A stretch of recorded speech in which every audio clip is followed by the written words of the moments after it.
Profesor dr. Julijan Ramač ponješka má kolo 100 roboty z lingvistiki, a vyučoval všetky oblasti jazyka.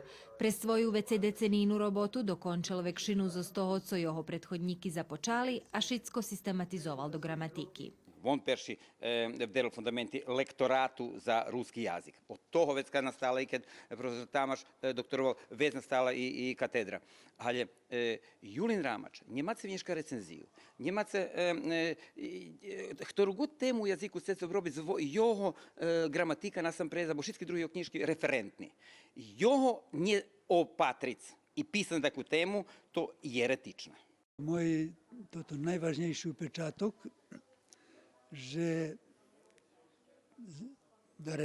nebola daremná naša robota, že teraz, keď patrím, keľo jest mladých, ktorí sa interesujú za kultúru, za jazyk, za ruský jazyk, hej, vec dúfam, že nebola daremná. Že to ty predlúža ďalej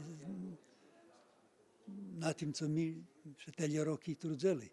Na konferenciji boli prijaveni 40 referati, kotri budu publikovani u zborniku na čest profesora doktora Julijana Ramača 2022 roku.